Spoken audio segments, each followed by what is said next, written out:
making disciples, transforming lives. Tuhan adalah Tuhan yang bisa merendahkan dan meninggikan. Ibadah yang kedua, saya akan bicara tentang orang yang digeser Tuhan. Karena di kitab Ester itu ada banyak pergeseran ilahi. Makanya judul besarnya adalah Sidik Jari Tuhan dan Pergeseran Ilahi. Ada orang-orang yang digeser, saudara. Dan ibadah yang ketiga saya akan bicara tentang yang diangkat tinggi oleh Tuhan. Dan yang terakhir saya akan khotbahkan tentang pertolongan yang tidak terduga, saudara. Ada banyak pergeseran ilahi. Kalau saudara baca kitab Ester, saya ceritakan dulu ya background cerita dari kitab Ester. Kitab Ester itu ditulis oleh seseorang yang anonymous, tapi sejarawan menduga itu ditulis oleh Mordekai gitu ya. Karena kitab Ester ini pemeran utamanya cuma beberapa kok. Ester pastinya karena namanya kitabnya Ester. Yang kedua Mordekai, ada Haman dan Raja Ahasiveros. Udah, itu 4 tokoh utama yang ada di kitab Ester gitu ya. Nah, di Ester ini terjadinya kapan? Saudara, bangsa Israel pernah berubah setia kepada Tuhan sekian lama sampai akhirnya bangsa Israel ini dibuang ke Babel. Ya, ke Persia gitu ya, ke Babel. Nah, 70 tahun kemudian, karena Tuhan berkata pembuangan selama 70 tahun. Nah 70 tahun kemudian bangsa Israel sebagian kembali ke Yerusalem. Tapi sebagian tinggal di Babel. Nah 100 atau 30 tahun kemudian, jadi kitab Ester ini kejadiannya adalah 100 tahun setelah orang mengalami pembuangan. Jadi sebagian di tahun ke-70 mereka kembali ke Yerusalem. 30 tahun kemudian disitulah cerita Ester terjadi. Mereka adalah orang-orang Yahudi yang masih tinggal di Babel. Ya, yang tidak kembali ke Yerusalem. Itulah Ester dan Mordekai dan orang-orang Yahudi yang ditulis di kitab Ester. Nah itu adalah background ceritanya. Fakta menarik dari kitab Ester yang tadi yang pertama, tidak pernah dimention Tuhan dari awal sampai akhir. Dan ada banyak kebetulan-kebetulan itu yang bukan kebetulan sebenarnya.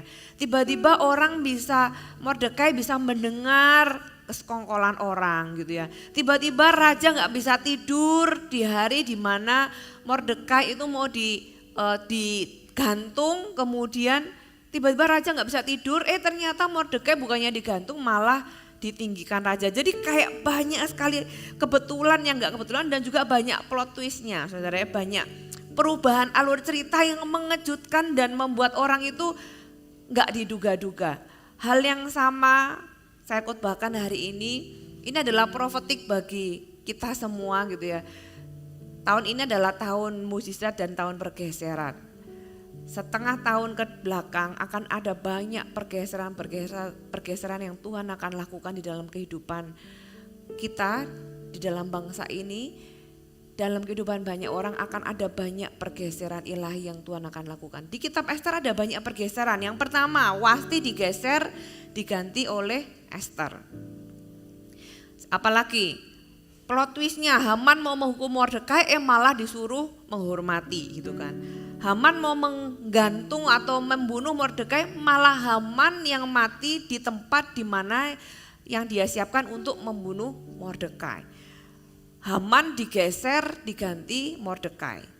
Orang Yahudi yang tadinya mau dibunuh secara massal berbalik malah bisa membunuh secara massal musuh yang mau menghancurkan mereka. Jadi luar biasa, saudara. Di dalam semua plot twist ini ada sidik jari Tuhan.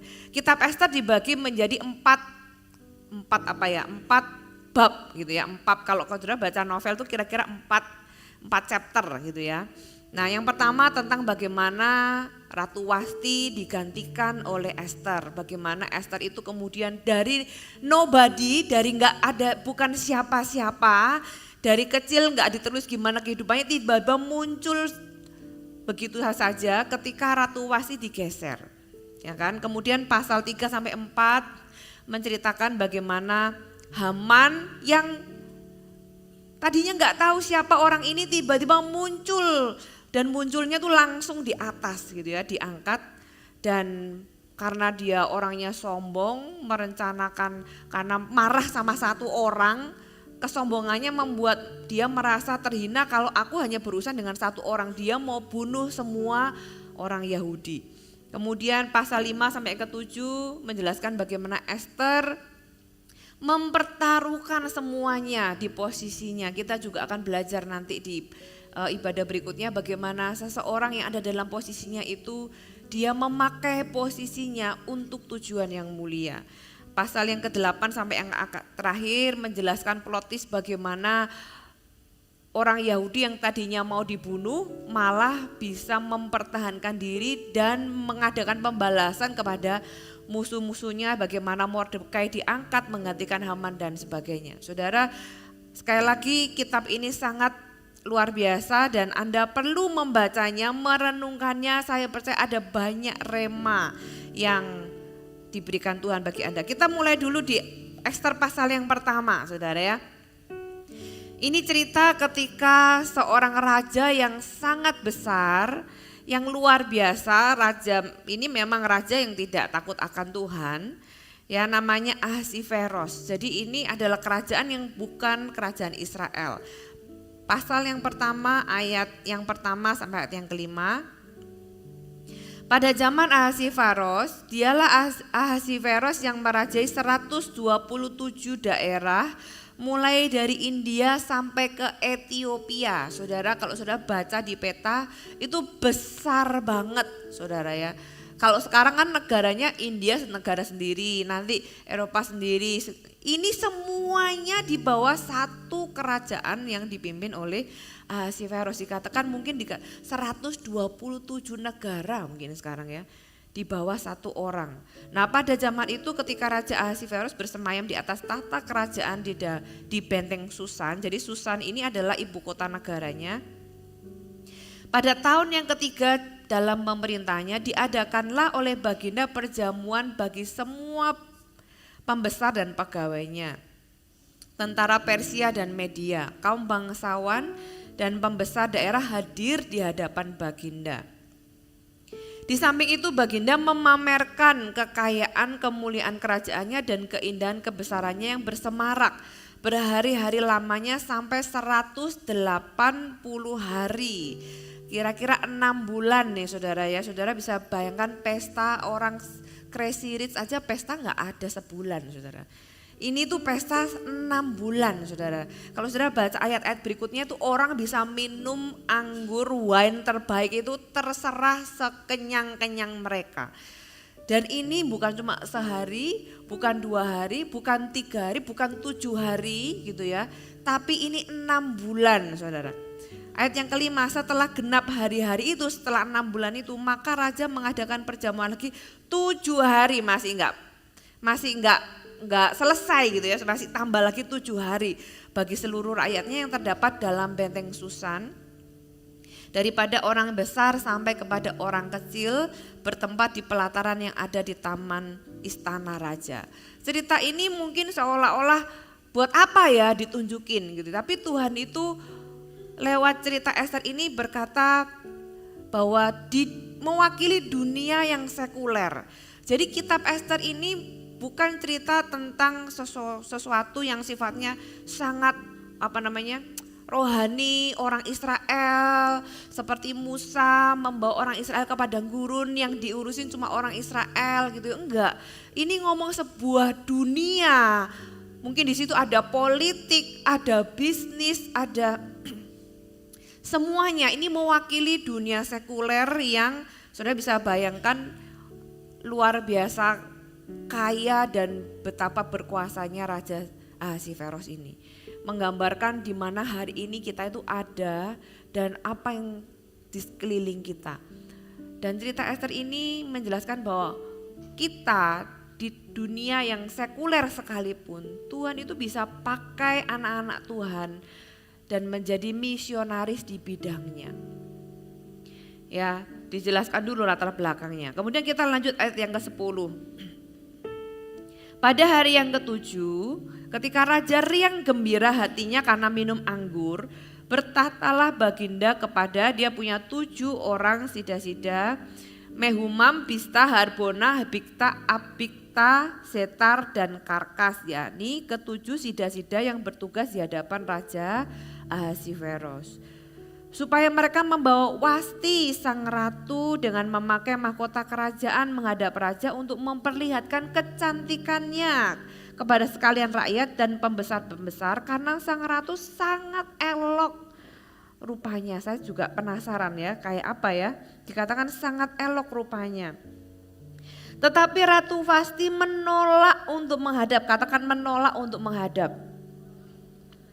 Jadi Ratu Vasti ini diminta, dipanggil sama pembesar-pembesarnya gitu ya, tapi dia nggak mau gitu ya, dia menolak untuk menghadap menurut titah raja yang disampaikan oleh sida-sida itu, sehingga sangat geramlah raja dan berapi-api murkanya. Oke, ayat ini banyak penafsiran, banyak yang menceritakan, ada beberapa penafsiran yang berkata bahwa Ratu Wasti ini menolak karena dia nggak mau pamer apa ya fisik, karena ini tuh ngomong tentang sexual appeal. Jadi ngomong tentang bagaimana raja itu ingin memamerkan bukan cuma wajahnya tapi juga tubuh sang wasti ratu ini yang juga istilahnya sangat menarik gitu ya. Nah, ada penafsiran yang berkata apa yang dilakukan Ratu Wasti ini sepertinya benar karena dia tidak mau istilahnya mengalami abuse oleh suaminya gitu ya, sang raja. Sehingga dia itu menolak permintaan sang raja. Tapi saya tanya saudara, kalau Anda, gak usah ngomong tentang suami istri dulu. Kalau Anda di dalam sebuah perusahaan gitu ya, Anda dipanggil, ini konteksnya dipanggil sama atasan. Terus Anda gak datang, kira-kira apa yang akan terjadi saudara ya. Makanya gak heran dijelaskan tadi bahwa raja ini tuh sangat berkuasa, luar biasa besar daerahnya.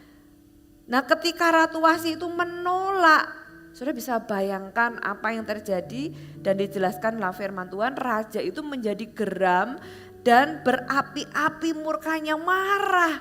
Dia itu dipermalukan di depan semua pembesarnya, jangan lupa ini di depan semua rakyat. Bahkan kalau yang tadi 6 bulan yang pertama itu pesta dengan pembesarnya, tapi 7 hari terakhir itu pesta dengan semua rakyatnya. Jadi penolakan Wasti ini mempermalukan raja di depan seluruh rakyatnya, saudara ya. Cukup berani juga Ratu Wasti ini ya. Nah kemudian apa yang terjadi ketika raja marah, dia berapi-api karena kondisi raja waktu itu adalah lagi mabuk. Ingat ketika pesta raja minum dan semua rakyatnya juga sama, raja minum dan orang yang sedang mabuk pasti nggak bisa mungkin 100% secara jernih. Ketika dia mengalami penolakan saudara, dia marah dengan luar biasa. Apa yang kita belajar dari sini? Kalau dalam kehidupan kita sehari-hari, belajarlah untuk tahu dan menempatkan diri saudara. Walaupun raja itu adalah sesuatu yang Ratu Wasti itu tidak seharusnya dia merasa juga direndahkan. Kalau penafsiran itu benar, dia tetap harusnya datang. Harus datang menghargai otoritas dari suaminya. Di dalam kehidupan kita sehari-hari, saudara, kalau Anda suami dan istri, kita harus tahu mana dan bagaimana kita itu menempatkan diri di dalam keluarga. Ya, walaupun misalnya saya itu diajari orang tua saya dan juga firman Tuhan berkata hormatilah suamimu gitu ya. Suami kasihilah istrimu. Saya diajari sejak masih muda bahwa kalau kamu sudah menikah ya kamu itu milik suamimu. Istilahnya se-ekstrim ya, walaupun ini enggak sampai ke sana, tapi istilah kasarnya itu kalaupun kamu mati di tangan suamimu. Saya membawa itu ketika saya masuk ke dalam sebuah pernikahan. Gitu ya, saya tahu saya harus submit kepada suami.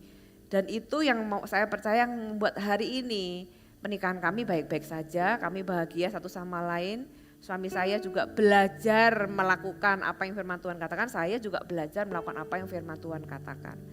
Dimulai ketika kita itu tahu apa yang kita harus lakukan, bagaimana kita menempatkan diri tentang siapa kita di dalam tatanan. Nah, Ratu Wasti ini dia menolak untuk menghadap, dan yang dia hadapi itu bukan hanya suaminya, tapi dia lupa bahwa suaminya itu raja. Makanya ayat 15, Raja bertanya kepada ketujuh orang sida-sida itu, apakah yang harus aku perbuat atas Ratu Wasti menurut undang-undang, karena tidak dilakukan titah Raja Ahasiveros yang disampaikan oleh sida-sida. Maka sembah Memukam di hadapan raja dan para pembesar itu, Wasti sang ratu bukan bersalah kepada raja saja, melainkan kepada semua pembesar dan segala bangsa yang ada di dalam daerah Raja Ahasiveros. Karena kelakuan sang ratu itu akan merata kepada semua perempuan, sehingga mereka tidak menghiraukan suaminya. Apabila diceritakan orang, Raja Ahasiveros memerintahkan supaya Wasti sang ratu dibawa menghadap kepadanya, tetapi ia tidak mau datang. Pada hari ini juga istri para pembesar raja di Persia dan Media yang mendengar tentang kelakuan sang ratu akan berbicara tentang hal itu kepada suaminya, sehingga berlarut-larutlah penghinaan dan kegusaran.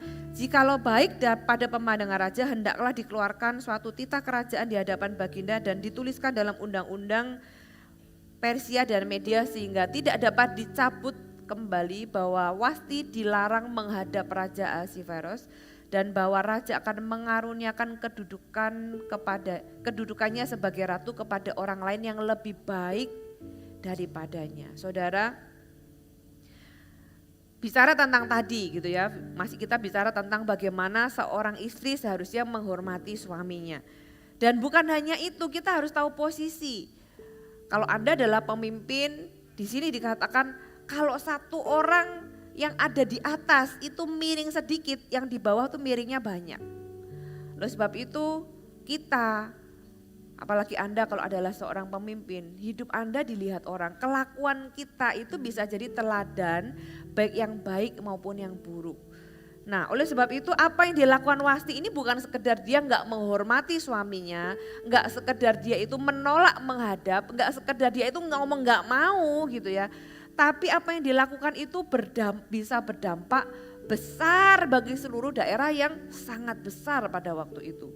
Oleh sebab itu satu kelakuan, satu perbuatan itu bisa mengubah ratu yang dari atas tidak jadi ratu lagi alias jatuh ke bawah. Tapi percayalah, hal ini itu tidak mungkin terjadi waktu itu saja. Kejadian di sini mungkin kelihatannya kok nggak fair ya, satu kali kejadian kok bisa menghancurkan seseorang. Saudara percayalah, ini yang dicatat firman Tuhan cuma sedikit. Tapi cerita di balik semua itu pasti panjang. Orang nggak mungkin bisa seberani itu kalau tidak memulainya dari yang kecil sampai yang besar.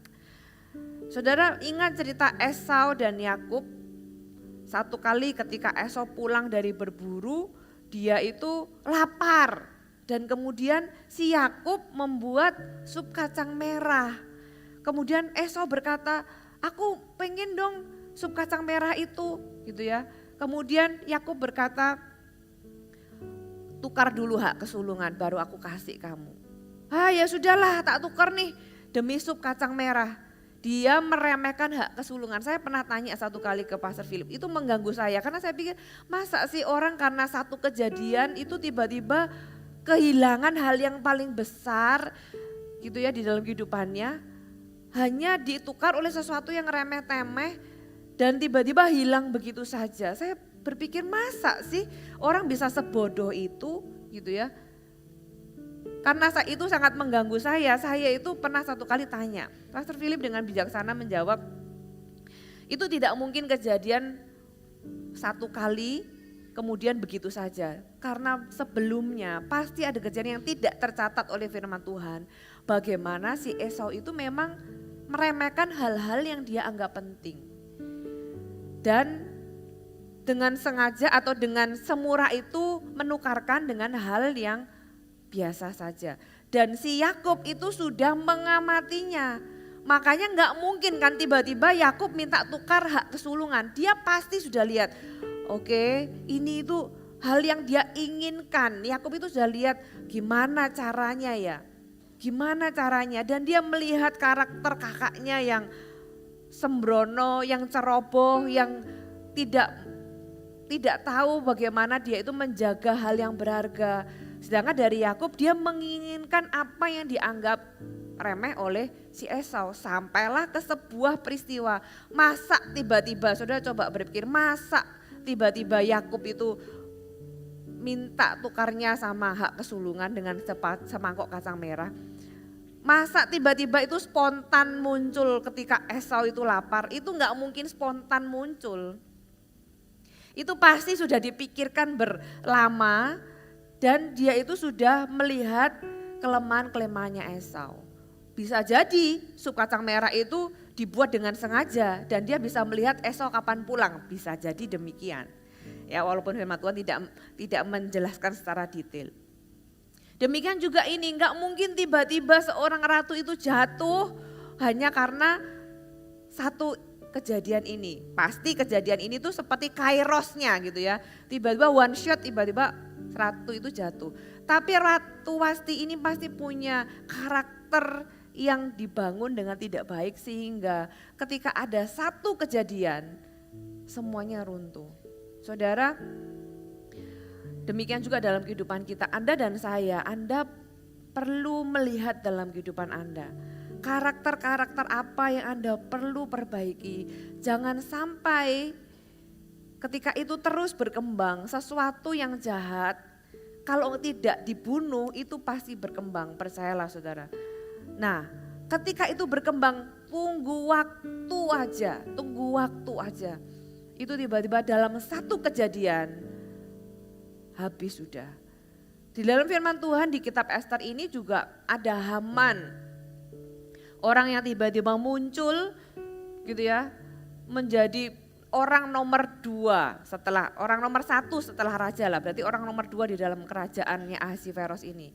Dan sangat dihormati, pasti orang ini pintar, pasti orang ini luar biasa.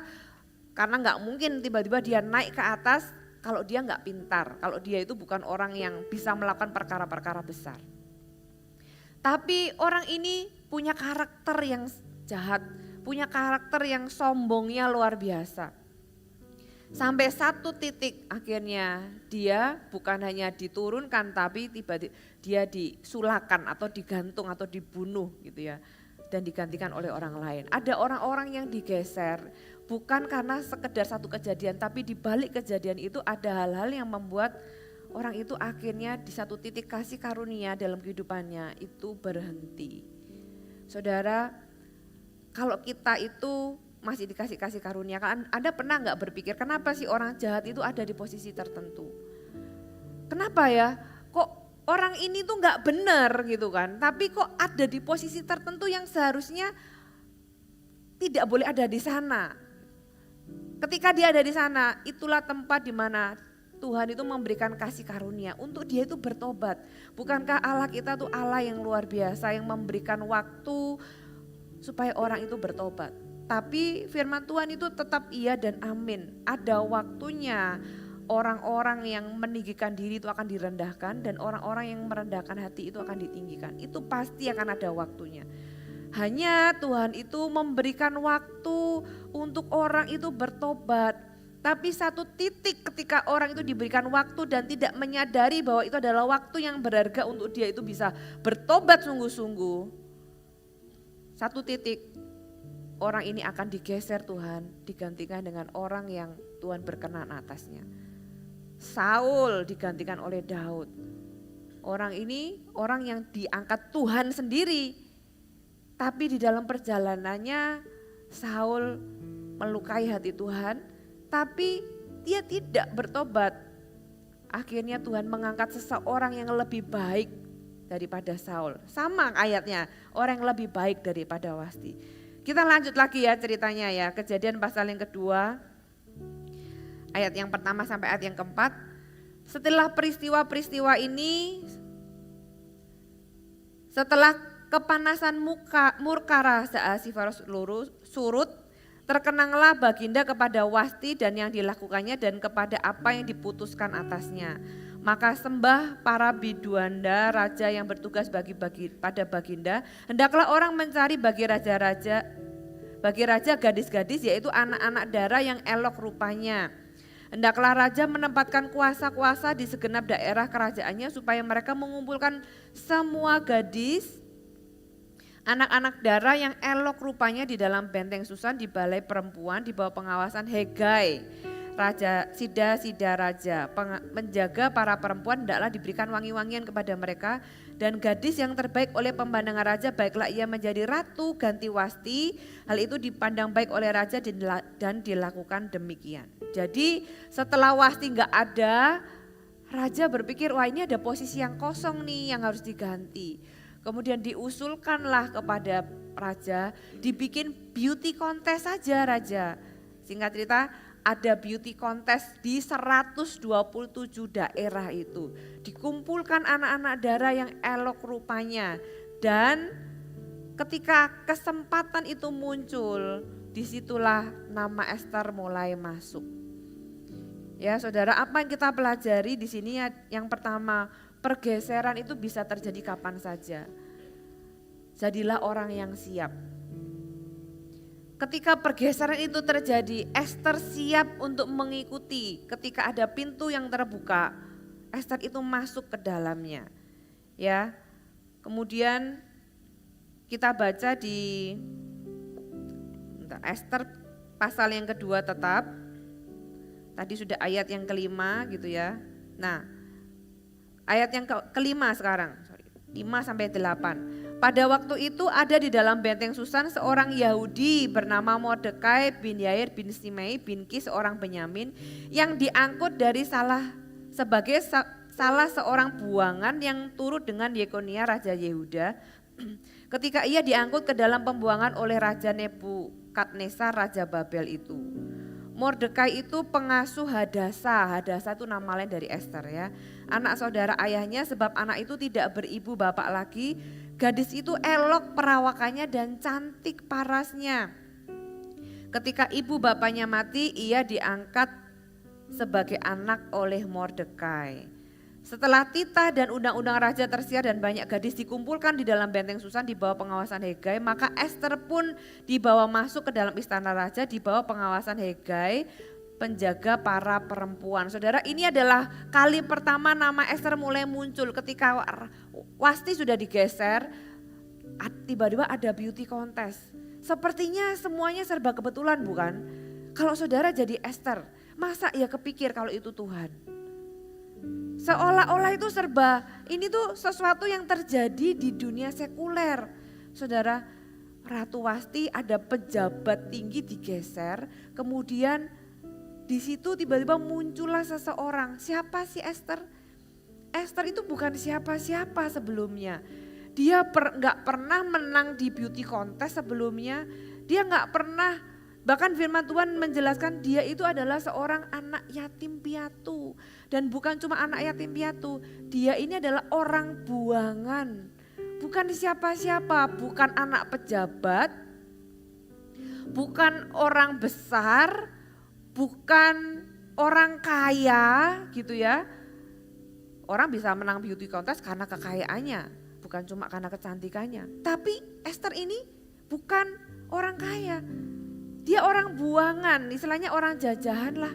Orang yang bukan siapa-siapa. Tiba-tiba muncul dan dia masuk ke dalam, pasti melalui filter demi audisi lah ya. Kemudian masuklah dia di karantina. Siapa yang membuat Esther itu sampai masuk ke dalam karantina? Tidakkah Anda bisa melihat sidik jari Tuhan di sana? Orang yang bukan siapa-siapa tiba-tiba di dalam susunan kerajaan ada yang berganti. Siapa kandidatnya? Dicarilah dari semua orang. Kok ya Esther yang masuk? Orang yang pasti saya percaya pasti rivalnya dia itu pasti cewek-cewek yang cantik-cantik, perempuan-perempuan yang sangat elok, yang mungkin anak pejabat, ya kan, orang kaya, mungkin artis terkenal, pasti saya percaya karena itu banyak sekali yang masuk ke dalam karantina. Tapi kita lihat bagaimana Tuhan itu luar biasa. Ayat yang ke-9, maka gadis itu sangat baik pada pemandangannya dan menimbulkan kasih sayangnya. Sehingga Hegai segera memberikan wangi-wangian dan pelabur kepadanya dan juga 7 orang dayang-dayang yang terpilih dari isi istana raja. Kemudian memindahkan dia dengan dayang-dayang ke bagian yang terbaik di dalam balai perempuan. Esther tidak memberitahukan kebangsaan dan asal usulnya karena dilarang oleh Mordekai. Perhatikan, gadis ini sangat baik pada pemandangannya. Saya berpikir Esther ini sikapnya kayak apa ya baiknya. Kita tahu endingnya Esther jadi ratu. Seperti yang saya bilang tadi, ending itu sebenarnya menjelaskan sebuah hasil dari proses. Ratu Wasti gak tiba-tiba jatuh karena satu kejadian. Esther gak tiba-tiba jadi ratu karena tiba-tiba raja memilih random. Gak ada, itu di dalam hidup ini tuh gak ada yang terlalu random saudara. Gak ada yang random, gak ada yang kebetulan, itu gak ada. Semuanya itu pasti ada alasan, ada sebab dan akibat. Ada yang namanya hukum tabur dan tuai, itu ada di dalam kehidupan kita. Bahkan firman Tuhan di Kejadian, sejak Nuh itu keluar dari bahtera, Tuhan bilang gak akan berhenti di dalam hidup ini, di dunia ini itu hujan dan panas, menabur dan menuai. Ratu Esther jadi raja karena kita bisa lihat gak usah raja dulu deh. Orang di sekitar kita ini loh, apakah mereka bisa melihat gak sih hidup kita itu jadi berkat? Sebelum Esther jadi ratu, jadi berkat buat raja, dia jadi berkat dulu buat Hegai. Ya, kemudian ayat 13, lalu gadis itu masuk menghadap raja dan segala yang dimintanya harus diberikan kepadanya. Jadi orang kalau menghadap raja kan dipanggil satu-satu. Orang itu harus memberi kepada gadis ini apa yang dia minta untuk menghadap raja. Ayat 15, ketika Esther anak Abihail, yakni saudara ayah Mordekai yang mengangkat Esther sebagai anak, mendapat giliran untuk masuk menghadap raja, perhatikan, maka ia tidak menghendaki sesuatu apapun selain daripada yang dianjurkan Hegai.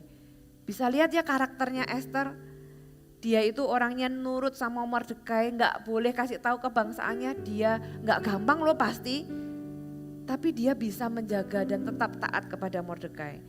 Ketika dia ketemu sama orang lain diberkati dulu. Orang lain merasakan sikapnya yang luar biasa sampai dia tuh mendapatkan kasih sayang, sampai dikasih pelayan yang terbaik. Kalau orangnya itu kayak Wasti, pasti gak dapat kayak gini. Kemudian ketika dia masuk menghadap raja, kalau gadis yang lain punya maunya sendiri, aku mau begini, aku mau begitu, tapi Esther dia bilang, aku nurut aja sama Hegai. Hegai itu pemimpinnya dia di balai perempuan. Apa yang kamu kasih ke aku, ya aku akan pakai itu, aku akan bawa itu. Dia tahu bahwa Hegai ini orang dalam. Si Esther ini nggak punya keinginan yang melampaui dirinya sendiri. Dia tahu siapa dia taat orangnya. Oleh sebab itu pelajaran yang pertama, pergeseran itu bisa jadi kapan saja. Jadilah orang yang siap. Orang yang siap itu artinya apa? Saudara, bagaimana kita itu mempersiapkan diri dengan cara kita itu membangun karakter ilahi. Esther itu gak tiba-tiba jadi ratu, dia itu bangun karakternya ketika dia jadi yatim piatu, dia diangkat sama Mordekai gitu ya. Bagaimana dia submit sama Mordekai, bagaimana dia itu taat sama Mordekai. Kalau saudara baca di sepanjang kitab Esther, dia menghargai walaupun dia jadi ratu sekalipun, dia gak lupa, gak jadi kacang lupa kulitnya. Dia gak lupa sama Mordekai, dia tetap membangun hubungan, dia tetap menghargai Mordekai sebagai ayahnya walaupun dia itu sepupunya, tapi dia diangkat anak karena beda jenjang usia yang jauh. Saudara, bagaimana kita mempersiapkan diri jadi orang yang siap ketika pergeseran itu terjadi? Saya berdoa Anda jadi orang yang siap untuk menggantikan orang-orang yang digeser itu. Dimulai dari ketika Anda mempersiapkan diri, siapkan karakter Anda. Jadi orang yang taat, jadi orang yang setia, jadi orang yang tulus. Esther ini orangnya tulus. Satu kali Mordekai menemukan sekongkolan gitu ya. Kemudian Esther membawa perkara itu ke hadapan raja. Dia gak pakai namanya, dia pakai namanya Mordekai. Kalau orang gak tulus dia pasti ambil nama. Kalau orang nggak tulus dia pasti ambil jasa. Tapi Esther ini orangnya tulus, orangnya setia, orangnya taat.